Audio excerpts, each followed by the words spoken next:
Welcome to another episode. I'm Dr. Group, and today I have Laura Aboli on. She is a mentor, she's a writer, she's an entrepreneur. She co-founded WorldCheck, which is a database of politically exposed persons, which is awesome, and heightened risk individuals and organizations, as well as WealthX in 2010, which went on to become the leading provider of intelligence on ultra high net worth individuals. And in 2020, she founded the United Democratic International Movement for Awareness and Freedom, something we all want these days, which is UDIMAF.org. Make sure you go check that out. It's an organization dedicated to creating a better world through awareness, inspiration, and what I love, the relentless pursuit of truth. That's an amazing statement right there.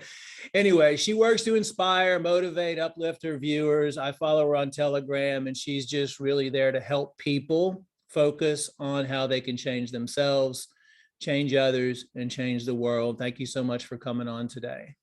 Thank you. Thank you so much. You've summed it up well. I almost feel I've got nothing more to say. I know, you're like the perfect person. I mean, we need more of you in the world, because we're definitely on a mission, which I think is, a very, very important mission of spreading truth to the world. But I know that and I love your blog, by the way, and it's the current situation in the world. We have lots of fear, lots of anger, lots of negative emotions. And you talk about the difference between happiness and pleasure. Can you, what is your vision? What would you like to teach people for the world as far as how they can take a step back and focus on their own happiness and pleasure and joy? Well, I think that at times like these, where, as you say, there is so much fear and so much anxiety and depression, I think a lot of people are wanting change, but not knowing how to go about it. And I don't think we can change the world until we start changing ourselves. I think we are a community of humans that actually need to have a very good, deep look inside and decide, why is the world in the condition that it is in? And we can go into politics and all sorts of things. And for sure, there's a very negative influence in society that has been there for decades, for centuries, maybe. And so that definitely is not working. But I think that each and every one of us has the duty to look inside and say, how can I improve myself? How can I make myself better? Because one person at a time, as crazy as that may sound, is what will change the world. And fortunately, and I think that you will agree with me, we are seeing that transformation. I think we are seeing a lot of people waking up to the fact that there's a hell of a lot of things that are wrong at the moment that need to be changed. And there's a strange process in that. I have found it myself. I'm sure you have too. The minute you start wanting to find truth in things, you start finding truth in yourself, and you find things that you don't like about yourself, and you start making changes slowly but surely. And it's not easy. Nobody said it was, but it is something that I believe it is our duty to do our little bit with ourselves before we pretend something is just going to happen and change everything. And so when it comes to, you've mentioned happiness versus pleasure, there's been a very strong push for decades now to really deviate people from where happiness is truly found. And so everybody's looking in the wrong place. Everybody is mistaking pleasure with happiness, and they're two very different things.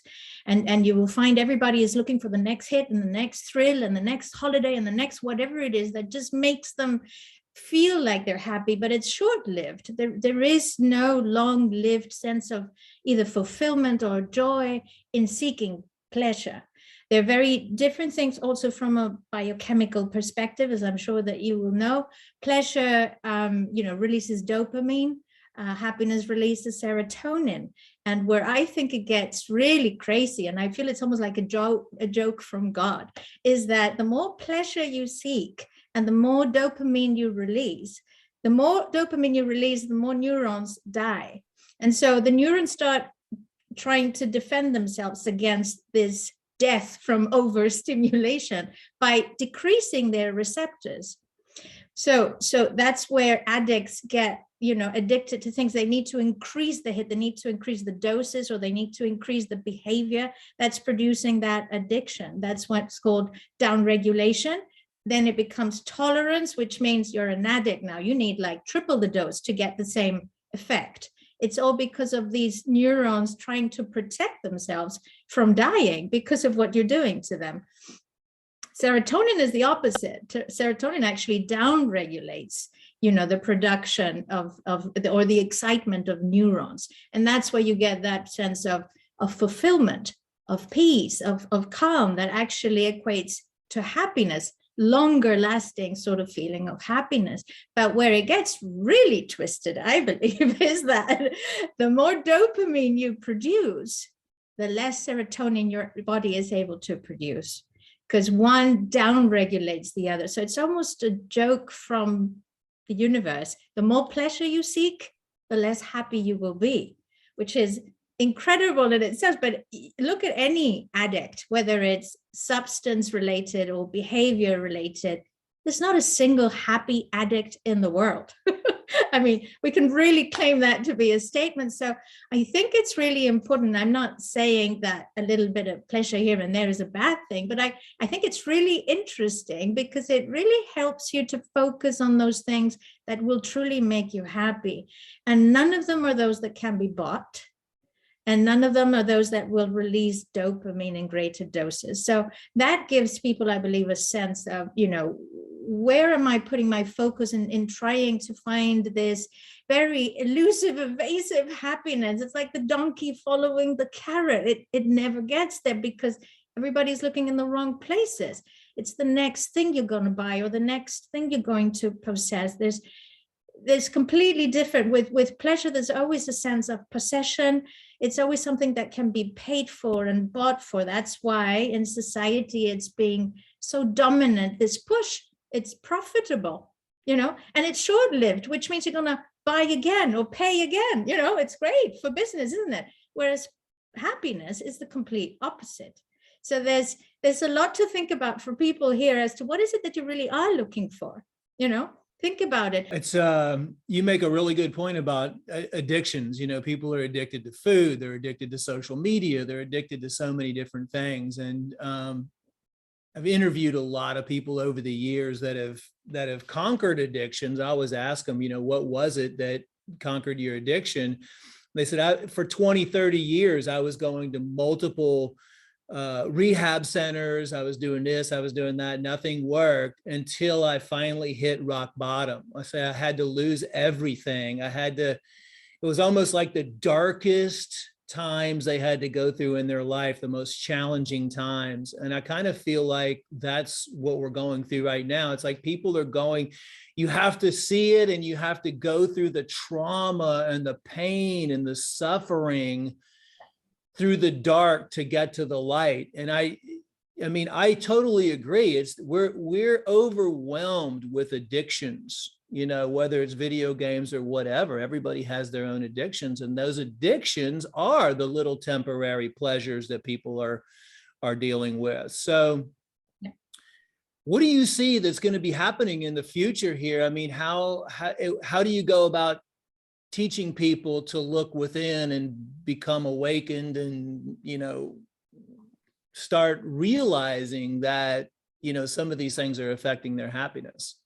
Well, it's not an easy job for sure. And as you say, we are going through that dark moment with humanity in the world, with everything that is happening. And it really is, in a way, I believe the silver lining in this very dark moment is that people are taking some time to reflect. It's making people think, which is extremely valuable, because otherwise we're so used to a system where we're like hamsters on a wheel. There's no time to think, where am I, or who am I, or where am I going, or where do I want to go? And I think that all of the transformation that we're seeing is making people start to think about these things. And one of the good things, maybe possibly the only good thing that came out of all of these lockdowns, was possibly people having some time and some silence to to really think about all of these things, because that's the starting point. It's the same way as the alcoholic will never actually recover from the addiction until they acknowledge that they're an alcoholic. And I think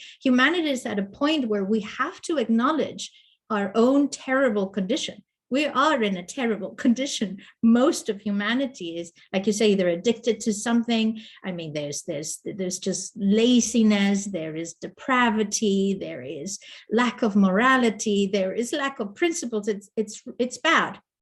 we're in bad shape. And so I hope that this time is going to serve to help people realize this first, because until you realize, you can't change it. And this is what I try to inspire people to do, is like, look at yourself in the mirror. And I'm saying, I'm not saying you're a terrible person, and we've all been there. We've all been guilty of wrongdoing at times, or wrong thinking, or not following the right path, or the more moral path. But it is time now, I believe, to sit back and take a look at that. And I think we have to start with ourselves, like I was saying earlier. So I always try to empower people by making them understand that we are so much more and so much more powerful than what society has led us to believe. There is a lot of the condition that we're in that comes from interference, influence, manipulation, indoctrination, and just layers of BS, basically, that we have acquired from birth, from school, from society, from friends, from all of the influences that we are exposed to from childhood. And so it's a time to shed all of those layers, which is painful, but it's something that actually comes with a lot of rewards. You feel really proud of yourself at the end of that journey. And it's not a short journey, but it's about facing your shortcomings. It's about understanding, yes, I can be better, or why did I act that way? And where did I acquire that belief? And is that belief helping me progress in life? Is it making me happier, or is it just bringing me down? And why is it there? And so there's a lot of introspection, which unfortunately most people don't want to do, because it's kind of painful, and it's like, oh no, I'd rather go and watch the football or I'll go to the gym, or I'll do some yoga. Well, yoga is good, but you kind of really need to do the tough work. And the tough work is sitting down and facing not just what goes around you and what is wrong around you. And maybe that's the first step. Sometimes we recognize that in others before we recognize it in ourselves, right? In my own journey, I remember there was something 10 years ago that really shook my life. A big change that made me, just stumble and go, whoa, what happened? And, and I started asking all of these questions, like, well, what is life all about then? Because I was going down this path knowing that I had everything figured out, as one thinks when you follow the kind of usual steps that you are indoctrinated to follow. You do this, you do that, you start a business, you get married, you have children, you're following all the steps that you've been told you should follow to reach this happiness. I'd done that. I'd done all of it. And suddenly the rug gets pulled from under your feet. You fall down and you start questioning everything. That was my case. I started thinking, well, who am I? Where am I going? What is it all about, really? What is life about? And, in trying to answer these very fundamental questions, these are the questions everybody should always ask themselves at some point in their lives. If you go through life and you die without having asked these questions, then I'm sorry, but I don't think you've actually lived as you were meant to, or not to the depth that one should. So in trying to respond to these questions, you start finding the truth about the world that surrounds you. And that inevitably leads to greater questions, and then leads to, well, what about me? How did I allow myself to be fooled in that way? Which is very humbling, which is great, because then you start shedding your ego.